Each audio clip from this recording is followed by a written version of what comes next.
dakilang mapagpalang Elohim, El Abraham, El Yitzchak, El Yaakov.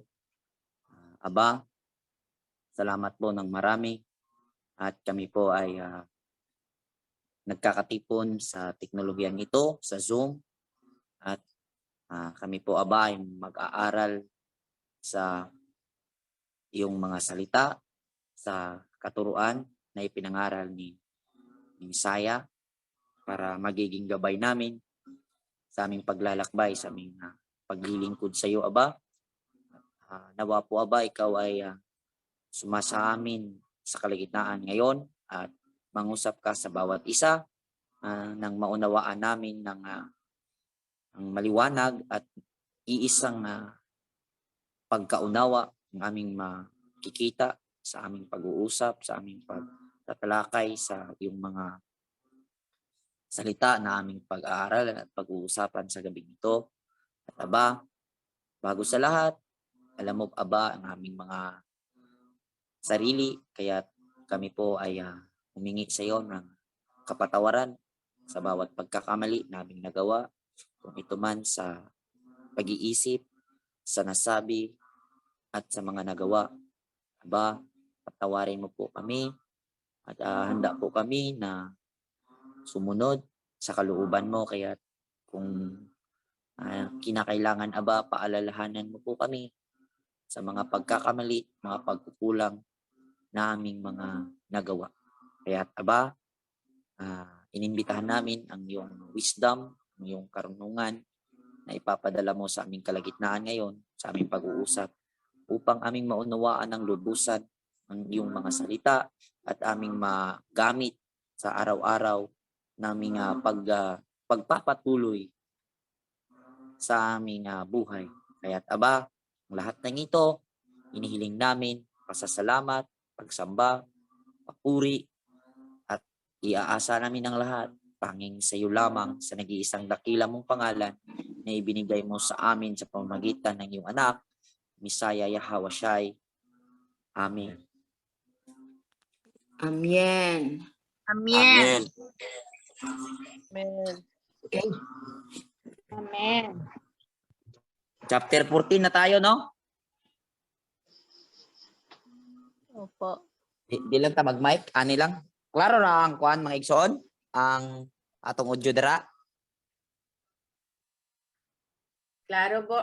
Klaro bro. Clear. Loud and clear. Loud and Okay. clear, bro. Di na lang ko mag-mic eh. Tanggal.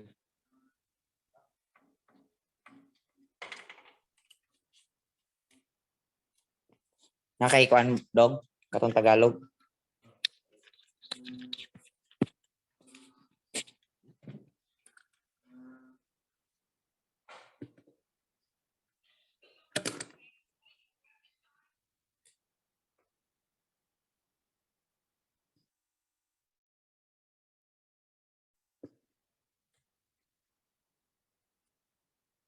Barog ka ta.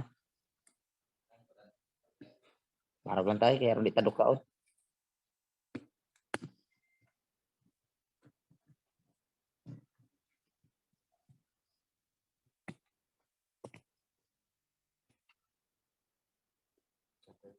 Chapter 14 bro.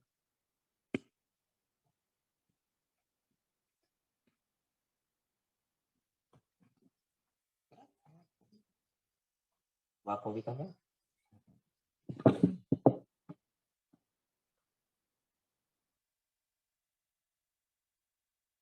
Okay, start. Start po tayo.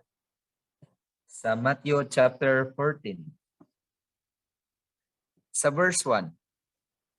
Ang balita tungkol kay Messiah Yahweh Shai ay nakarating kay Herodes na gobernador ng Galilea.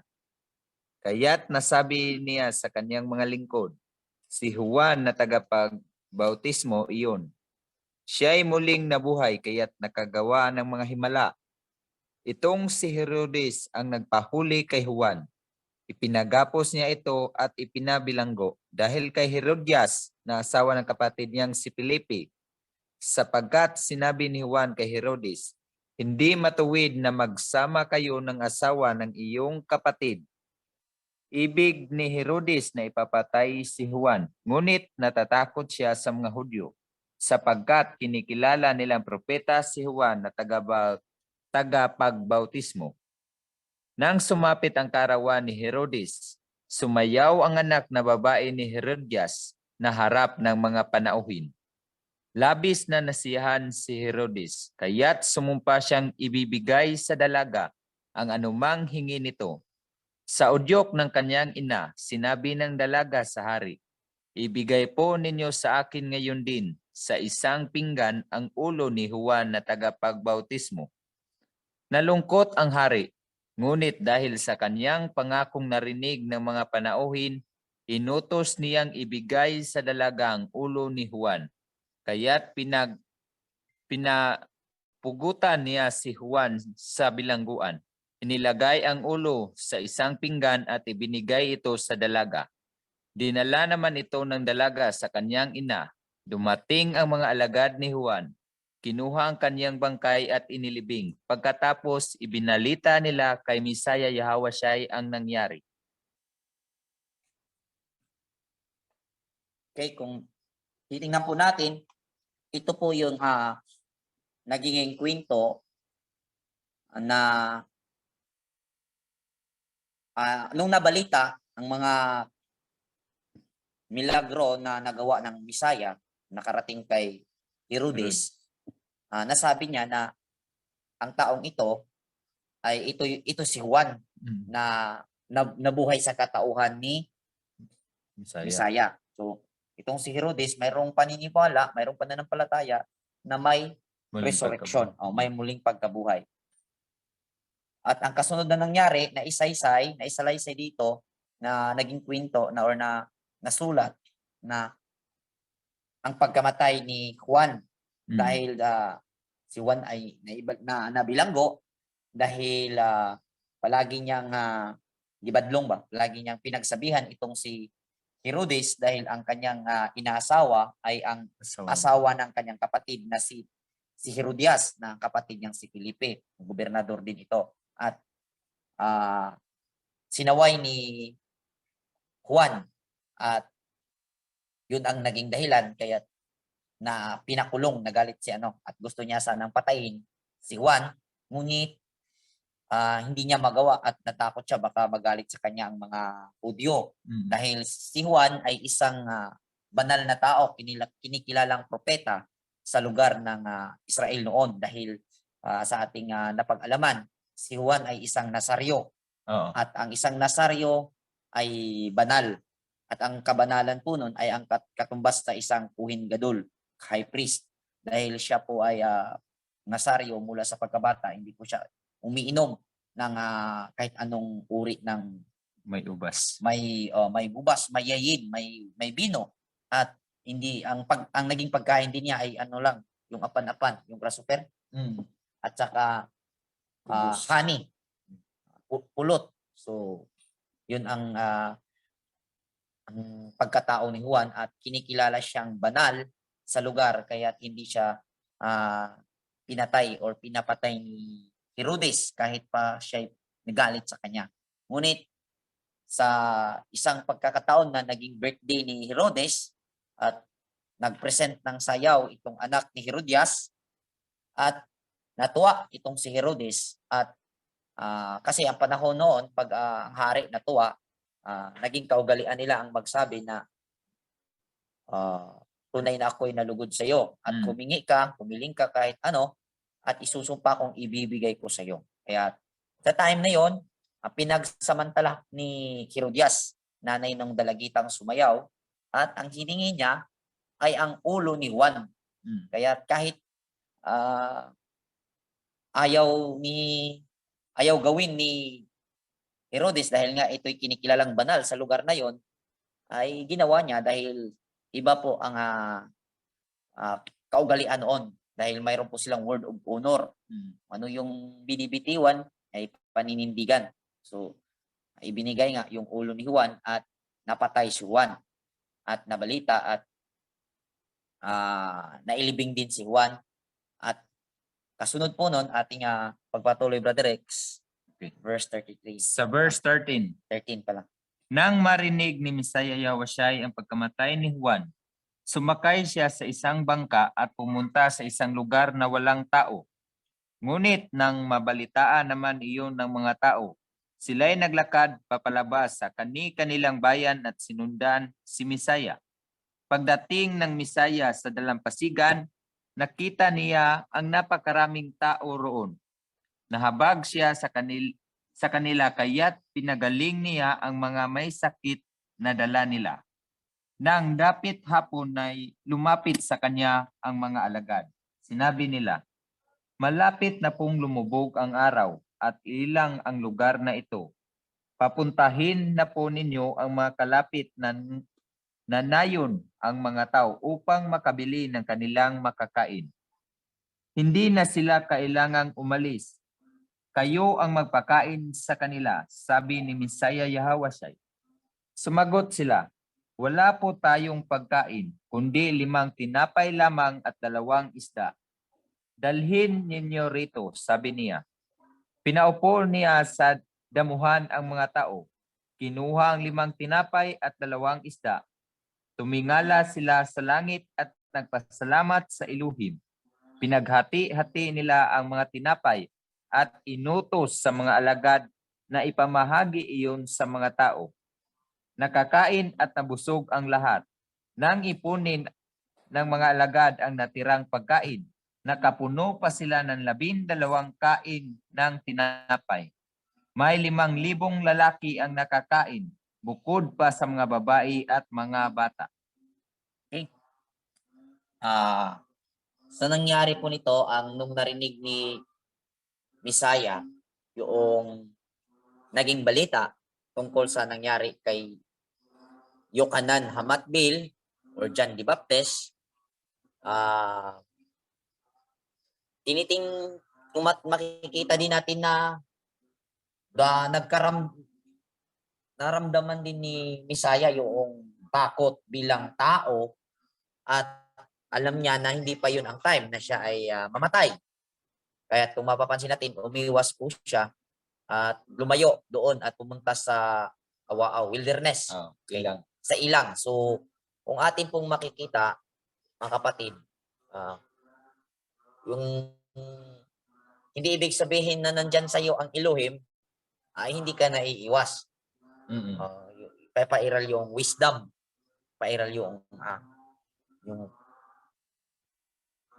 kaalaman. So, yun ang ating nakikita dito at kung ating mapapansin, ito po ay mataas po ito na panahon kunit na-compress sa istorya, kinompress lang dito sa istorya na naisulat. At nung siya ay nasa ilang, sinundan siya ng mga tao sa wilderness at andun po doon po yung unang kwento na pinakain ni Misaya. Ilang katao yan? 5,000? 5,000 lalaki. 5,000 men. So, mga lalaki. So, hindi nga kabilang yung babae at bata. At ang naging kwento dito, 5 isda at 2 tinapay o 2 isda o 5 tinapay. Master po ang mga pastor nito at ang ating mga pinanggalingang mga relihiyon na ito daw ay milagro. Para sa akin, pwede, milagro. At isa rin dito na makikita natin na mayroon talagang himala na ginawa ang Misaya sa kapanahonan niya. Mayroon ding ibang interpretation, komentary na may baon ang mga taong yon. May baon. Naglabasan daw. Naglabasan ng mga baon dahil sa nanalangin ang Misaya, nagkaisa at naglabasan ng kanilang mga baon dahil alam nila na pumunta sila sa wilderness, nagbaon yung mga tao. At yun ang komentary. Tapos yun may sobra na 12 apag or bukag. Ano ba yung bukag sa Tagalog? At yun ang nagiging parte ng mga apostol. Kumbaga kasi ito po ay figurative pero hindi na po gaanong importante dahil ito man ay milagro or nagkakaisa sila kaya't nagsilabasan sila ng kanilang pagkain. Importante dito na andun yung pagkakaisa at makikita natin kung may milagro man sa pagkain, hindi rin imposible dahil nandun ang Misaya at kapangyarihan ang Elohim na suma sa Misaya, nandun sa Misaya. So, tuloy, Brother Rex. Sa verse 22, agad pinasakay ng Misaya sa bangka ang mga alagad at pinauna sa kabilang ibayo. Samantala, pinauwi naman niya ang mga tao. Matapos niyang palisin ang mga ito, mag-isa siyang umakyat sa bundok upang manalangin. Nag-iisa siyang inabutan doon ng gabi. Samantala, ang bangka ay nasa laot na, ngunit sinasalpok ito ng mga alon dahil pasalungat ito sa hangin. Nang madaling araw na sumunod sa kanila si Misaya Yahawashai na naglalakad sa ibabaw ng tubig. Kinilabutan sa takot ang mga alagad nang makita nilang may lumalakad sa ibabaw ng tubig. Multo, sigaw nila. Ngunit nagsalita agad si Misaya Yahawashai at sinabi sa kanila, huwag kayong matakot, ako ito. Sinabi ni Pedro, Elohim, o Panginoon, kung talagang ikaw nga iyan, hayaan mong ako'y pumunta sa iyong kinaroroonan dyan sa ibabaw ng tubig. Sumagot siya, halika. Mula sa bangka ay lumakad si Pedro sa ibabaw ng tubig papunta kay Misaya Yahawashai. Ngunit nang mapansin niya na malakas ang hangin, siya ay natakot at nagsimulang lumubog. Panginoon, sagipin ninyo ako, sigaw niya. Agad siyang inabot ni Misaya Yahawashai. Bakit ka nag-alinlangan? Napakaliit ng iyong pananampalataya, sabi niya kay Pedro. Pagkasakay nila sa bangka, tumigil ang hangin at sinamba siya ng mga nasa bangka. Tunay nga pong kayo ang anak ng Elohim, sabi nila. Okay? At ito po yung pangyayari na bumagyo. Nagkaroon ng malakas alon, hindi pala bagyo, malakas na alon nung si Pedro ay lumakad sa dagat. Dahil sabi niya, kung ikaw yan, master, papalakarin mo ako, papuntahin mo ako dyan sa iyo. Yun ang nangyayari. At dito po ang marami pong mga sermon nagawa po dito yung mga pinanggalingan natin. So, hindi na kailangan na anuhin pa natin to dahil ang karamihan sa atin alam na yung mga ano nito ano daw, problema, yung mga alon. Alam na to. So, hindi na natin to. Dapat hindi tayo mag-alinlangan. Oo, walang pag-alinlangan. Ano na po to, kumbaga, master na sa ating pandinig. Yung pangyayaring yon na ginawa ng malaking istorya ng karamihan. So, ang ating bibigyang paliwanag dito, yung ending. Dahil ang sinabi po, nung nakasakay na po sila sa sasakyan, silang dalawa, tumigil nga yung hangin at sinamba po ang Misaya ng mga nasa bangka, yung mga apostol. So, dito na po nagkaroon ng medyo argue or medyo by dalawang view ng mga mananampalataya na si Misaya, yun daw ang Elohim mismo. Kasi sinamba at alam naman natin na walang dapat ibang sambahin. Kasi nga, ugali ng mga Hebreo, mga Israelita, Shema Yisrael, Yahweh Elohim o Yahweh Echad.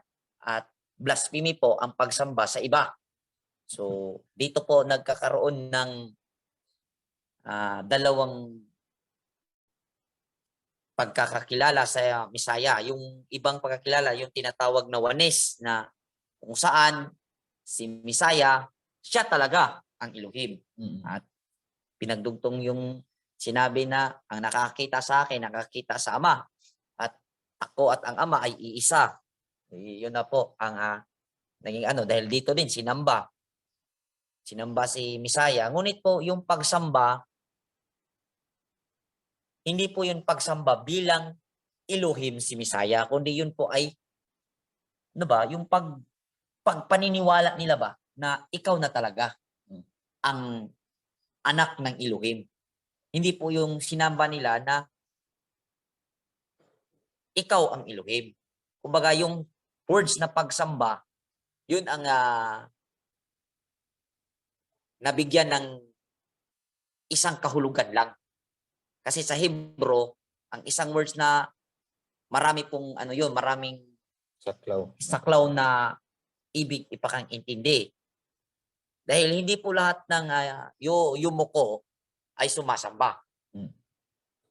May respect. May respeto. So, ang ipinakita dito, yung respeto nila at ipinakita nila at sinabi nila sa Misaya na convinced na kami na ikaw talaga ang anak ng Elohim. Yun ang ibig ipakang intindi dito. At ang sabi ng mga pilosopong Juanes na kung si Misaya ay hindi pa siya ang Elohim, bakit pinayagan niya ang mga apostol na sinamba siya? Dapat sinabi sana ng Misaya na, uy, huwag niyo akong sambahin. Dahil hindi ako ang Elohim. So, ang ginagawa po dito ng mga apostol, hindi po pagsamba sa Elohim. Kundi yung pagrespeto, pagkilala, pagtanggap na siya na ang anak ng Elohim na ipinangako na ipapadala. Hindi po yung pagsamba sa iisang Elohim, dahil alam po natin na marami pong nakasulat sa mga sulat ng mga apostol na sabi nga ni Santiago, kung ikaw ay naniniwala sa isang Elohim, tama yan. So, at mismo ang Misaya nangaral na iisa lang ang Elohim.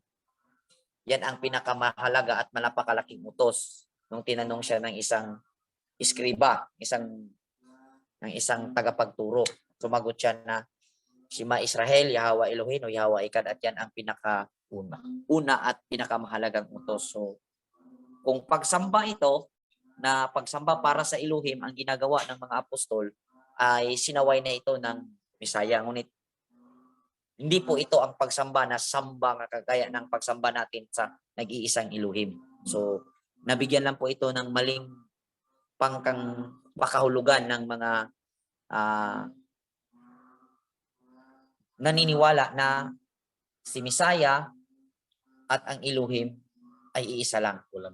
Walang pagkakaiba. So, yun po mga kapatid. Tuloy po tayo. Sa verse 34. Tumawid sila ng lawa at dumating sila sa baybayin ng Genesaret.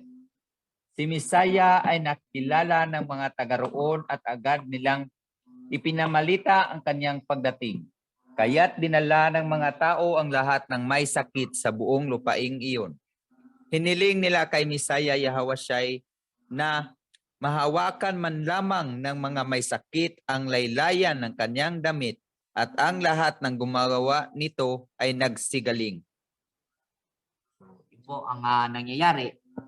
Ang sino mang humawak o makakahawak sa cheat, yung burlas, yung tawag nito sa Tagalog. Tumang, ano tawag na? Burlas? Laylayan. Ay maggagaling, dahil ito po ay nakapropesiya sa Sakaraya, hindi ko natandaan yung tamang chapter at verse, na ang Misaya, pag dumating, makakapagaling kahit yung laylayan ng kanyang pandong ba? Talukbong niya. Kaya yun po ang fulfillment sa mga nakapropesiya sa pagdating or pagpunta ng Misaya sa mundo. Dahil nung ating balikan yung istorya nung panahon na si Juan nagsugo ng kanyang mga alagad na tanungin na siya na ba yung Misaya. Ang sinagot ng ating Misaya Yahawasyai na yung mga bingi ay nakarinig na, yung mga bakol nakalakad na. Hindi niya diretsong sinagot na oo, kundi kanyang ipinakaintindi yun sa kasulatan na ang kaganapan sa kasulatan ay nangyari na sa kanyang buhay. At ibig sabihin, yung lahat ng mga milagrong nagawa ng Misaya ay Naka-prophesize. na. Oo. So, kung makita natin yung kaugalian ng Misaya na ipinakita na hindi siya directly na, kung tinanong, kasi nadaanan natin, no? Yung nag-utos, Oo. nag-utos si John na, ikaw na ba yan? Sabihin mo kung ikaw na ba yan? At nag-utos siya sa kanyang mga lingkod rin na itanungin mo siya kung siya na ba o maghintay pa ba kami ng iba? Sabi ni Misaya, sabihin mo sa kanya na, yun na nga, sinabi ni Brother Rex, at nagaganap na. So, ang pagpapatuo ng isang lingkod na pinadala is based on the scripture. Hindi po sa kaniyang sariling salita. Hindi sa kaniyang sariling opinion, kanyang sariling salita na. So, yan ang babantayan natin. Kung based on the scripture ang sinasabi, sige, maniwala tayo. Pero kung taliwas, umiwas ka na.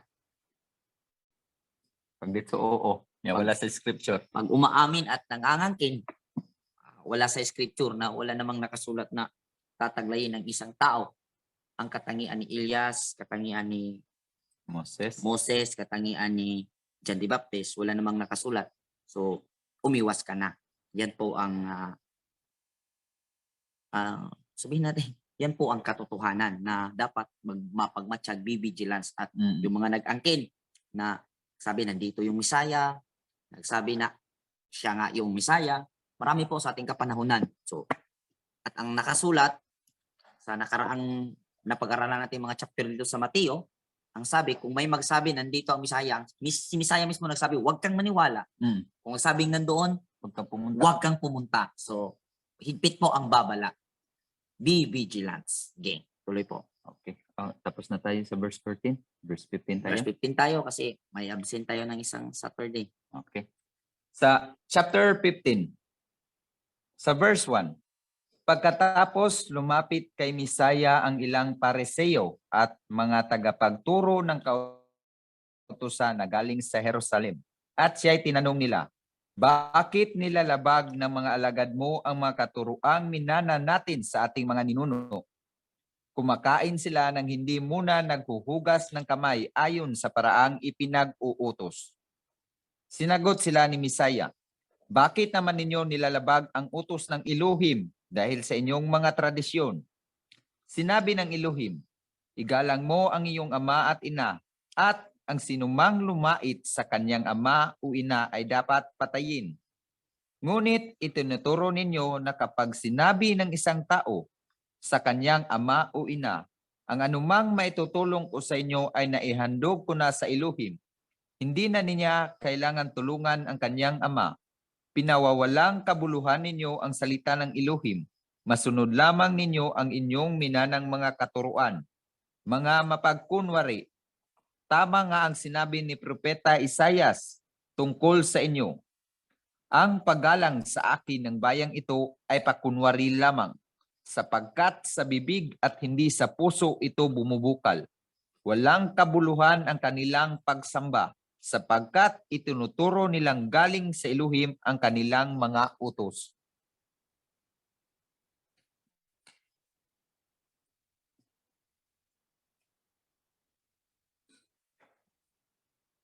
Ang issue dito yung hugas kamay.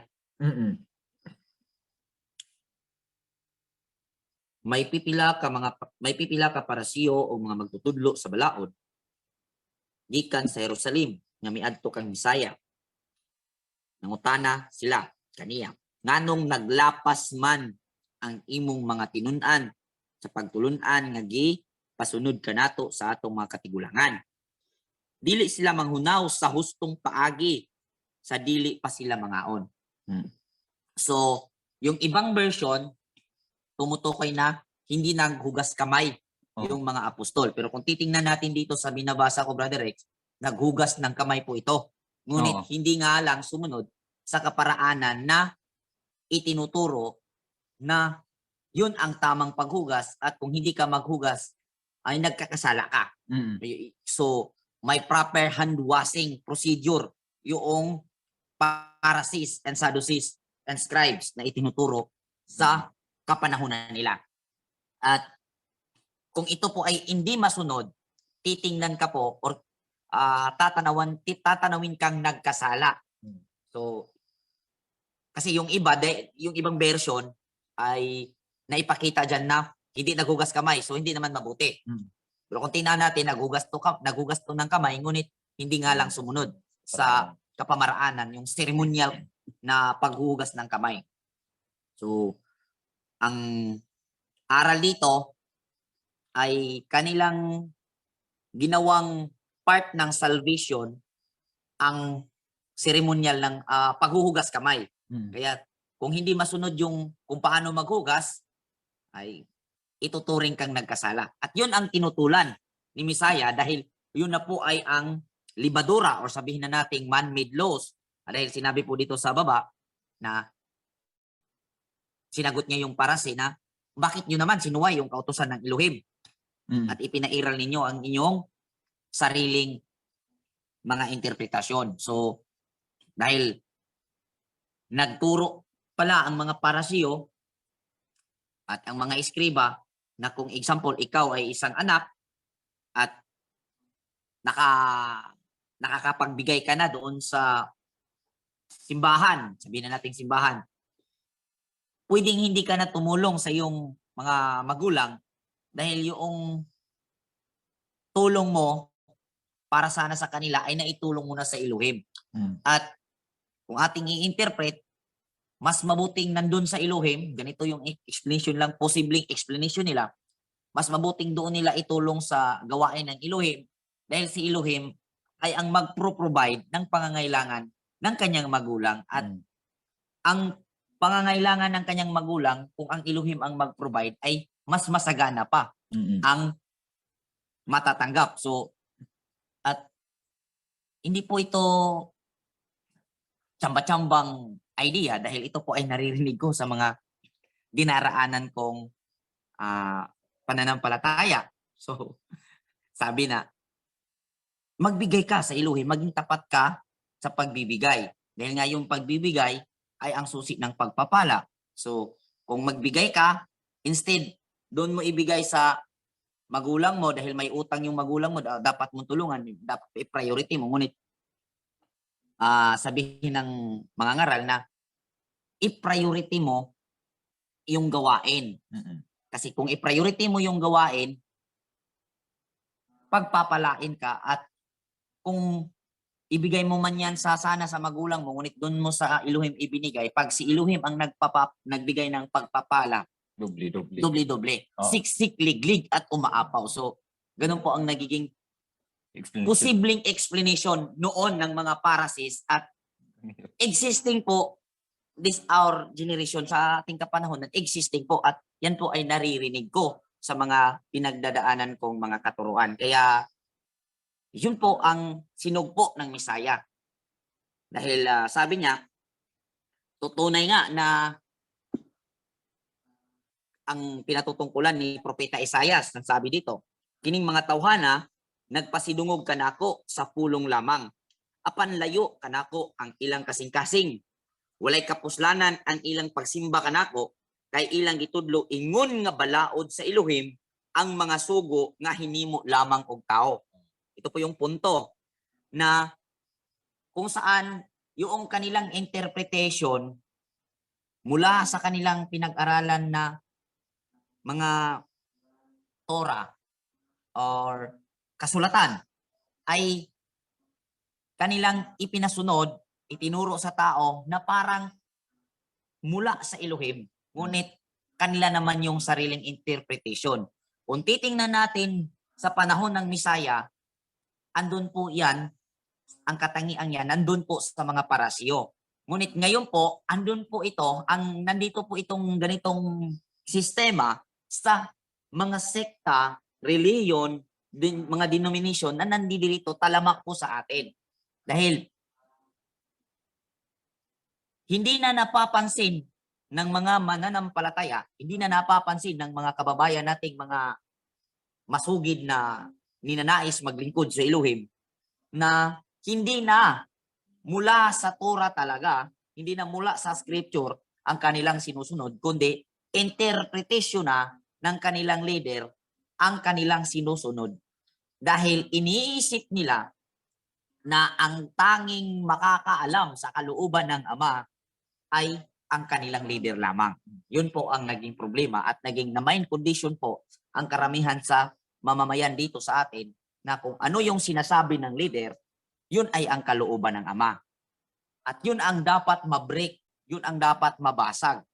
Dahil po kawawa po yung mga taong naging ganon ang kanilang konsepto sa pag-unawa. Andun yung obedience. Grabe. Yung obedience andun. Halos lahat po ng ano ngayon, naging ganon. At ako din po ay dumaan sa ganong kaugaliang pananampalataya na kung ano yung sinasabi ng leader, sundin ko. Dahil iniisip ko na kung ano yung sinasabi ng leader, yun ang kalooban ng Ama. At iniisip ko sa sarili ko, wala po akong confidence sa sarili ko dati na mag-interpret sa Torah dahil ang sinabi po sa mga na do not lay on your understanding. Di ka po magtiwala sa iyong sariling pagkaunawa. At yun ang nagiging hadlang. Kaya po nakakapag penetrate itong ganitong sistemang pangangaral. Kaya dapat po itong ma-break. Dapat natin itong ma-overcome upang magkaroon po ng panibagong sistema sa pag-aaral at pag-unawa ang ating mga susunod na henerasyon. Dahil kung ito'y magpapatuloy, kung wala pong maninindigan, kung wala pong susugpo, kung walang magsisimulang babasag sa ganitong sistema, hanggang sa 4 na henerasyon, muli naman tayong mailibing sa sumpa or tatamasahin na natin ang sumpa. So kailangan ang bawat isa sa atin ngayon ay simulan natin sa ating mga pamilya at kung nakikita ng Elohim na tayo'y karapat-dapat at tayo'y mapagkatiwalaan at tayo'y magiging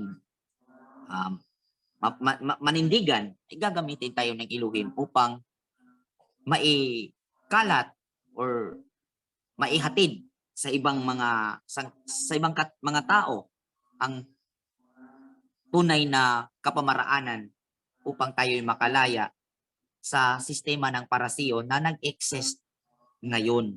Tuloy. Okay. Sa verse 10, pinalapit ni Messiah Yahushua ang mga tao at sinabi sa kanila, pakinggan ninyo at unawain ang aking sasabihin. Ang lumalabas sa bibig ng tao, hindi ang pumapasok, ang siyang nagpaparumi sa kanya sa paningin ng Elohim.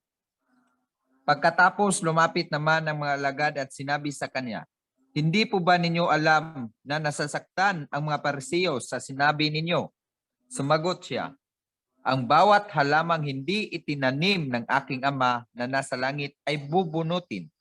Hayaan ninyo sila. Sila'y mga bulag na taga-akay ng mga bulag. At kapag bulag ang umakay sa kapwa bulag, pareho silang mahuhulog sa hukay.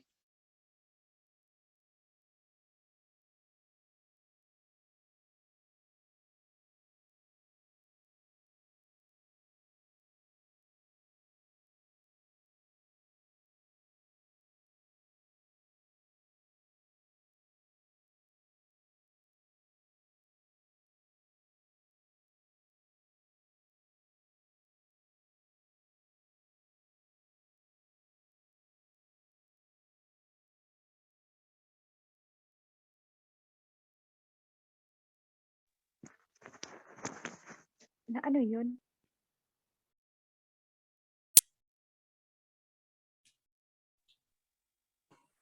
Gabisyo ila signal guro sis. Ay, akala ko yung ano ko, yung signal ko yung ano, dito. Saan po tayo naputol? Saan po naputol? Hello? Doon sa Saan Doon banda po sa naku- yung ipapakain.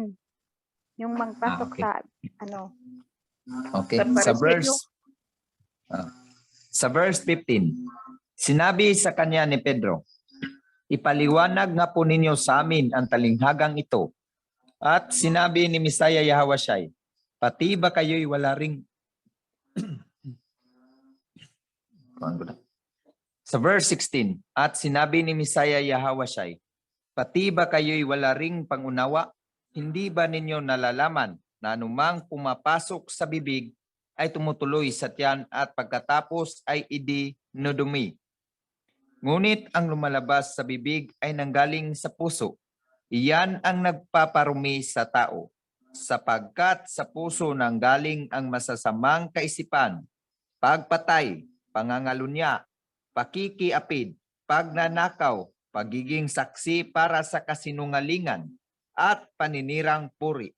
Iyan ang napaparumi sa tao sa paningin ng Elohim. Hindi nagiging marumi ang isang tao kung siya man ay kumain ng hindi muna ng hugas ng kamay sa paraang naaayon sa minanang katuruan. Okay. Verse 10, ulitin ko sa Bisaya. Unya giduol ni Misaya ang mga tawo ngadto kaniya og miingon siya kanila, pamati kamo og sabtan ninyo kini. Dili ang magsulod sa baba sa tawo ang makahugaw kaniya kundili ang mugula sa iyang baba. Unya miduol kaniya ang mga tinun-an og miingon, nasayod ka ba nga naglagot ang mga parasiyo tungod sa imong gisulti?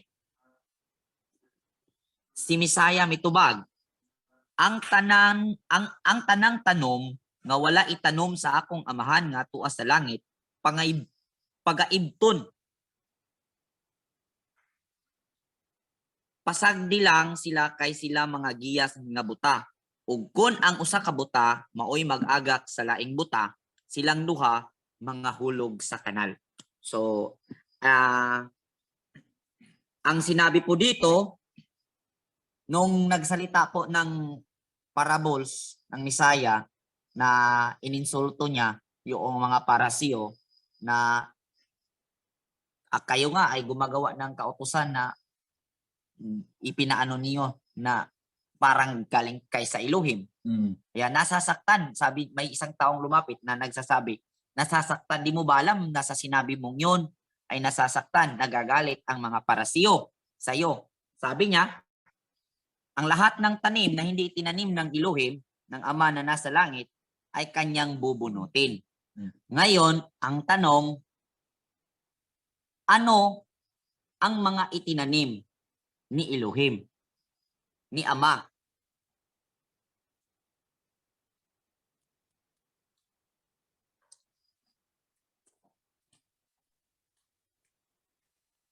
mga mabuting gawa.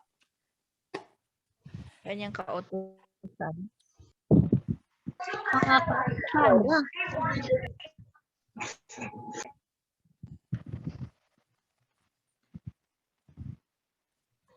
Salita. Yung Torah.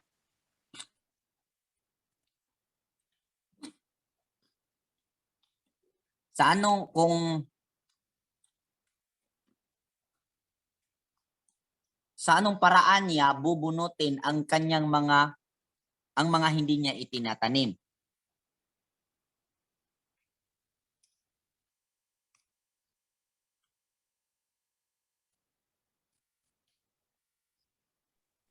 During the time of harvest.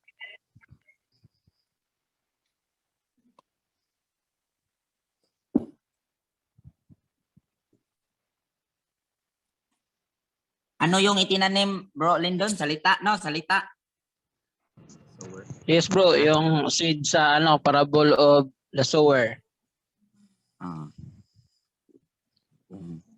Kung ito ay salita or Torah, so paano naisagawa ng Elohim na binunot niya ang mga salita na hindi niya itinatanim?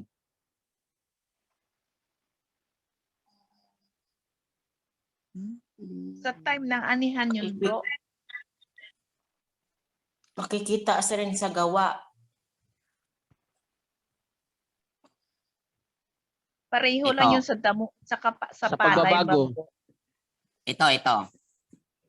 Sa time na binunggo ni Misaya ang mga teaching ng mga parasyo at ng mga iskriba, yun po ang time na binunot ni Elohim ang mga tanim na hindi niya itinanim. Kasi nga po, tumutukoy po yun sa salita, sa origin teaching na ibinigay niya kay Moses na ginawa naman, binigyan naman ng ibang interpretation or nilagyan ng libadura ng mga iskriba at yun ang binunot ng Misaya. Kaya sabi ng nakakarinig, hindi mo ba alam na sa sinasabi mo nasasaktan sila?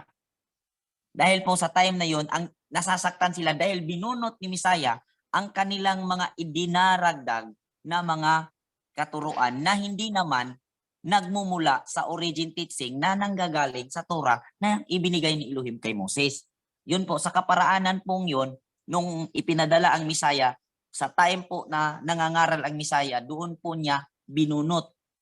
Kaya po galit ang mga parasiyo dahil binunot po ni Misaya ang mga tanim na hindi tinanim ni Elohim. Yung mga salita, mga katuruan na hindi nagmumula sa Elohim, nagmumula sa tao, nagmumula sa leader, nagmumula sa pinuno, yun ang binunot. At ito po ay ipinagpatuloy ng mga apostol at ni Apostol Pablo. At kung sa ating napag-usapan kanina na ang katangian ng mga parasiyo noon ay existing sa ating kapanahunan ngayon at kung tayo ay sumusunod at nagpapatuloy sa katuruan ng Misaya, sa panahon pong ito, tayo po ang nagpapatuloy na bumubunot sa maling katuruan sa hindi itinatanim ni Elohim na mga salita. Sa mga hindi itinatanim ni Elohim na mga tanim. Yada. Kaya, no to man midlo, yes to covenant. Yada. Yada, gid, bro. Sa ating pagpapatuloy po mga kapatid, sa ating pagsusumikap at nagpapatuloy po tayong humingi sa Elohim ng patnubay, ito po yung time na magpapagamit tayo ng Elohim upang bunuti natin yung mga salita. Kasi po yung damo na tinutukoy po doon sa sower, sa ano yun? Parable of the sower, yun po yung mga bunglayon, yun po yung soul na talagang ayaw niya, kahit alam na niya, pinili talaga niya, nag-decide siya ba na gumawa sa hindi kalooban ng Ama. Pero ngayon po dito, ang tinutukoy po dito sa paksang ito, sa chapter na ito, ang binunot, ang tinutukoy po ditong hindi tanim, yung katuruan.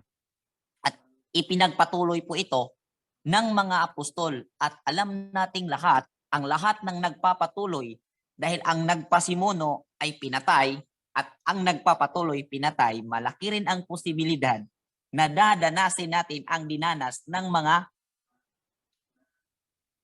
gumagawa sa pag-ibot ba? Yung pagbubunot ng mga tanim na hindi tanim ni Elohim. Okay po ba? Agoy. Amen. Okay, bro. Ready? Agoy, unsaon na. Yun ang ano po, yun ang pinakamalaking tendency. Dahil kung yung nagpapasimuno na ginamit ni Elohim, which is King Misaya, ang Misaya ay pinatay, yun po ang naging pinakamalaking ground. Pinakamalaking atraso niya, kaya po nagbabala ang mga leaders of the Jew na patayin siya dahil po sa ganong ginagawa niya, na kung saan binunggo niya yung mga teaching na gawa nila, hindi galing sa Elohim. So, pinagpatuloy ng mga apostol, ganun din. Ginawa ni Esteban.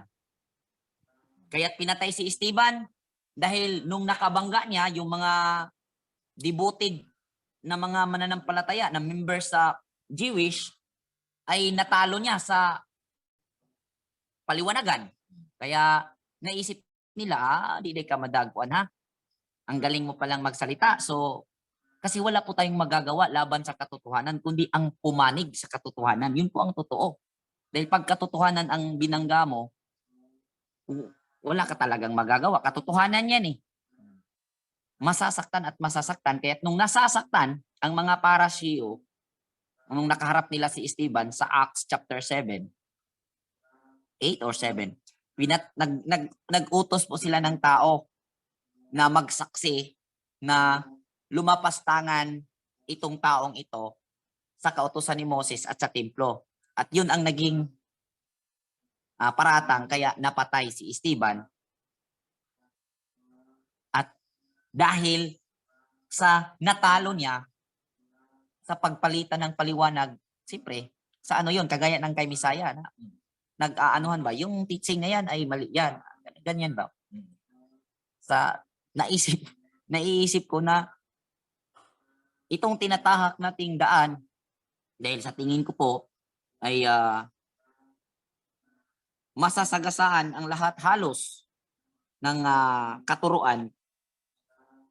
Kaya pwede na mangyayari yung nangyayari noon sa mga unang mananampalataya. Ang sa akin na po is, kumbaga, i-exercise yung mga pag-iisip natin na hindi tayo magulat kung mangyari man. Hindi po ako nagsasabi na hindi tayo natatakot at pinangarap natin yan. Kundi ihahanda lang po natin ang posible na mangyayari. Worse. Worst scenario. Okay po ba? Okay, bro. No problem. Okay po. Isog Ready. man din sila di ay. Na ko, bro. Ready na, kuya. Sige.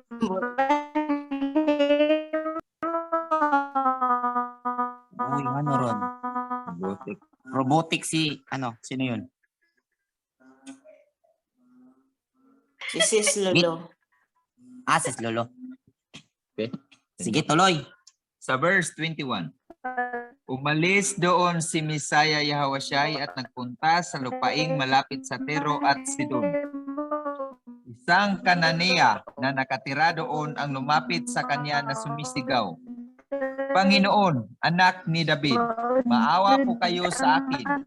Ang anak kong babae ay sinasapian ng demonyo at labis na pinapahirapan nito. Ngunit hindi sumagot si Misaya Yahawasyai. Lumapit ang kanyang mga alagad at sinabi kay Misaya, Paalisin na nga po ninyo siya. Napakaingay niya at sunod ng sunod sa atin. Sumagot si Misaya Yahawasyai, sa mga naliligaw na tupa ng sambayanan ng Israel lamang ako isinugo. Ngunit lumapit sa kanya ang babae, lumuhod ito at nagmakaawa. Tulungan po ninyo ako, Panginoon. Sumagot si Misaya, hindi dapat kunin ang pagkain ng mga bata at ibigay sa mga aso. Totoo nga po, Panginoon. Ngunit ang mga aso man po ay kumakain ng mumong nalalaglag sa habag ng kanilang Panginoon, tugod ng babae. At sinabi sa kanya ni Misaya, napakalaki ng iyong pananampalataya. Mangyayari ang hinihiling mo at doon di gumaling ang kanyang anak. Okay. Sa kanina po, dahil yun po ay tumutukoy sa karumihan, at alam ko pong na-explain na po natin yun sa nagdaang chapter dahil magkahalintulad lang po yun tungkol po sa karumihan. Na-explain na natin po yun, no? Di ba? Opo. Si Sis Joan lang nakakaalala yata. Tapos na po yun. Opo. Na-explain na yun. So, dito po tayo ngayon. Ito rin, na-explain ko na rin to. Na-explain na rin natin to itong tungkol sa Canaanite woman na kung Opo. saan tinesting siya ng Elohim, ng Misaya dahil nga ay hindi naman sila yung priority. Ngunit hindi ibig sabihin na hindi sila kasali. Tinisting lang dahil nga isang Canaanites at nung nakita ng Elohim na malaki yung pananampalataya, nakita ng Misaya, nag-grant yung kanyang request. So, na-explain na rin natin to. So, tuloy tayo, Brother Rex. Pero sa mga yung mga wala, alam na siguro. Mga present man to palagi. Sa verse 29. Pag-alis doon, nagbalik si Misaya sa tabi ng lawa ng Galilea. Umakyat siya sa bundok at naupo upang magturo. Nagdatingan naman ang napakaraming taong may dalang mga pilay, bulag, lumpo, pipi, at marami pang ibang may sakit. Dinala nila ang mga ito sa paanan ni Misaya, Yahawasyai, at sila'y pinagaling niya. Kaya't namangha ang mga tao nang makita nilang nakapagsalita na ang mga pipi, gumaling ang mga lumpo, nakakalakad na ang mga pilay, at nakakita na ang mga bulag. Kaya't pinuri nila ang Elohim ng Israel. Okay. At ito po yung makikita natin na pinagaling ng Elohim, ng Misaya, pinagaling ng Elohim sa pamagitan ng Misaya yung mga may sakit. At ito po ay nakasulat sa propesya na magaganap sa pagpunta ng Misaya at nagaganap nga. At maraming gumagawa ng istorya, Brother Rex, na ito daw Misaya is celestial being lang. Hindi daw ito totoo. Kumbaga, gawa-gawa na istorya dahil wala naman daw nakakagawa ng ganitong milagro. Gawa ni Piso. Gawa daw nito ni Piso family sa Roma. So ito yung naging nila dahil daw sa sobrang daming milagro na hindi nakakalos kapani-paniwala yung mga nagawa, kaya yung Misaya daw is kwentong barbero lang. Yan ang sabi ng mga anti-Misaya. Ngunit ito po yung masasabi ko, kung ang Misaya ay di totoo, ipalagay natin hindi totoo, at tayo ay naniniwala at gumagawa sa katuruan na nasusulat dito, anong mangyayari natin? Wala tayong assurance of salvation pag hindi yun totoo. Yes. Desire. Ipalagay natin ang totoo may Elohim, totoo may kautusan ng Elohim, ngunit hindi totoo ang Misaya, anong mangyayari natin? During judgment, maligtas, sabihin na natin magkaroon ng pangako, matanggap ang pangako, or no salvation. No salvation, kay ang Misaya man ang salvation natin. No Misaya, no salvation tayo. pero mayroong kautusan. Ano mangyayari? Pag may kautusan at sinunod natin, masib tayo kasi yan man ang mag-judge sa atin yung kautusan. Ipalagay natin kwentong barbero, hindi totoo. Pagpalagay lang example, pagpalagay natin kwentong barbero ang Misaya, ilagay natin bigyan natin ng, sige, totoo yung kwentong barbero ang buhay ng Misaya. Tapos, totoo may scripture. Kasi yung mga tumutulig sa na walang Misaya, nagsasabi na hindi daw totoo yung Misaya, may naniniwala naman sila sa kautusan, naniniwala sila sa Elohim. Palagay natin, parehas man tayo, naniniwala tayo sa kautusan, naniniwala tayo sa Elohim. Ang pagkakaiba lang natin sa kanila is, hindi po sila naniniwala na mayroong Misaya. Tayo ito yung naniniwala sa Misaya at naniniwala tayo sa kautusan at sa Elohim na pinagmulan sa kautusan. So pagdating ng huling araw at hindi totoo ang Misaya, anong mangyayari sa atin? Will be judged according to kautusan. So, anong mangyayari sa kanila? Parehas din sa atin. Oo, sa kautusan So, tayo ay judge. So, ang mangyayari, draw. Draw ang magiging pangyayari. Kung hindi totoo ang Misaya, Ngunit totoo na may Elohim at may kautusan, pagdating ng huling araw, silang hindi naniniwala sa Misaya at tayong naniniwala sa Misaya na gumagawa sa kautusan, draw. Draw ang magiging sitwasyon. Magiging sitwasyon. So draw. Kung hahatulan, may paghahatol, hatulan din tayo. So ganun. Parang ang katayuan nila at katayuan natin ay equal lang. Tama po ba? Naunawaan niyo po ba yung ano ko? Yes. Sa mga anti-Misaya. So, ulitin ko. Pagdating ng araw, tayong mga naniniwala sa Misaya at naniniwala sa kautusan at naniniwala sa Elohim, at mangyaring palagay nating wala ang kwentong barbero ang Misaya, palagay nating totoo yung sinabi nila, pagdating sa huling araw, parehas ang magiging sitwasyon natin sa kanila dahil ang kanilang foundation sa kanilang pananampalataya ay Torah, kautusan at Elohim. Ganon din sa atin, Torah at Elohim. So, pagdating ng araw, draw ang ating sitwasyon. Haharap tayo. Pero kung mangyari na totoo yung Misaya at kanilang itinatakwil at ang sabi po, ang nagtakwil sa Misaya ay nagtakwil sa Ama, talagang talo sila. Talagang lugi sila. So, ang kanilang wala po silang lamang sa atin. Ang tanging ano nila sa atin ay draw. O sa Bisaya pa, ang dag-ana nila nato, bro Lindon, tabla ra dyan. Oh. Bagyan sila yung dag-anan, bro. Naintindihan niyo po ako? Yes, bro. Yes, bro. Yes. Sa pananampalataya po na ating tinatahak na tayo po ay naniniwala na may Misaya, ito po yung pananampalataya na sigurado. Dahil kung sabihin nila na wala ang Misaya at ang kanilang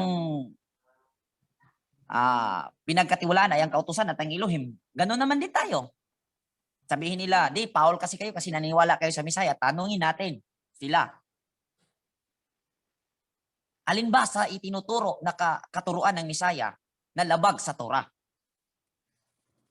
Kaya't masasabi ko na ang tanging kanilang dag-anan nato, Brother Lindon, tabla radyon. Hindi talaga sila makakalamang sa atin. Pero kung mangyari talaga, totoo ang Misaya, talagang Advantage ta, bro. advantage tayo po. Dahil kailangan ko po itong sabihin dahil marami po ngayong alam ko po na dumadami din itong mga anti-Misaya. Pero ipapaalam ko lang na tabla radyo nag-ana na nila kay kung mahitabo, mangyari man na hindi tunay na exist ang Misaya at tunay na may kautusan dahil sila ay naniniwala sa kautusan at sa Elohim, pagdating ng araw, tayo lang po ang mangyayari sa atin at sa kanila. Ngunit, kung totoo, dahil totoo talagang Misaya para sa atin, talagang may kalalagyan sila. Yan po, inano ko lang po dito yung assurance ng ating pananampalataya dahil marami pong nagsabi na ano daw yung Misaya, kwentong barbero dahil sa mga milagro na naikwento dito sa gospel, naikwento dito sa New Testament.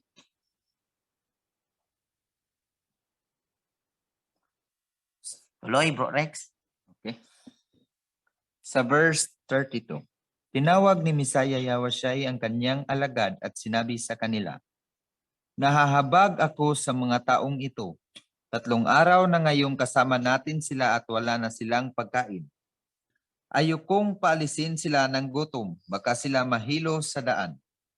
Sinabi naman ng mga alagad, saan po tayo kukuha ng sapat na pagkain para sa ganito karaming tao sa ilang na ito? Ilan pang tinapay ang nariyan? Tinanong ni Misaya sa kanila. 7 po, at mayroon pang ilang maliliit na isda. Sagot nila. Pinaupo ni Misaya sa lupa ang mga tao. Kinuha niya ang 7 tinapay at ang mga isda at nagpapasalamat siya sa Elohim. Pagkatapos pinaghati-hati niya ang iyon at ibinigay sa mga alagad upang ipamahagi sa mga tao. Nakakain at nabusog ang lahat, at nang ipunin ng mga alagad ang tinapay na lumabis, nakapuno po sila ng 7 kaing. May 4,000 lalaki ang nakakain, bukod pa sa mga babae at mga bata. Nang napauwi na ni Misaya ang mga tao, sumakay siya sa bangka at nagtungo sa lupain ng Magadan. Okay. Ito po, isa rin ito sa mga kwento na naging dahilan kaya ginawa nilang hindi daw kapanipaniwala yung mga kaganapan. So, sa atin, dahil tayo ay naniniwala na mayroong Elohim, pinakain nga yung ating mga ninuno, yung sabihin natin mga Israelita doon sa wilderness, na yung mana, every morning, maliban sa Sabat, na pinadala ng Elohim, yung buntong, yung pugo, pinadala ng Elohim. So, hindi imposible na magkaroon ng ganong milagro sa panahon ng Misaya. At nakatakda sa propesya na magaganap ang mga bagay na yon na pakakainin niya ang mga tao. So, para sa akin, hindi imposible at pwedeng mangyari dahil nangyayari nga doon sa wilderness ang mga milagrong yun. Kaya, naniniwala po ako na mayroong kaganapan. Okay po. Yada. So, tapos na po. Oh. So, dito po nagtatapos ang ating pag-aaral sa gabing ito at closing prayer tayo pagkatapos sa tanungan. Bro. Okay po. Closing prayer tayo. Mapagpalang Aba, ay kami nagpapasalamat, Aba Elohim, sa yung ibinigay na salita sa amin, sa yung mga katuruan dito sa banal na kasulatan. Maraming salamat po, Aba Elohim, sa kaalaman na ibinigay sa bawat isa sa amin. At hinihingi po namin, Aba, ang banal mong Espiritu na ito ay mag-guide sa amin sa paggawa sa iyong kalooban, sa paggawa sa iyong Torah. Inihiling po namin, Aba, na sa paglalakad namin sa araw-araw sa pamumuhay, kami ay may guide sa iyong Torah at may layo sa paggawa ng kasalanan.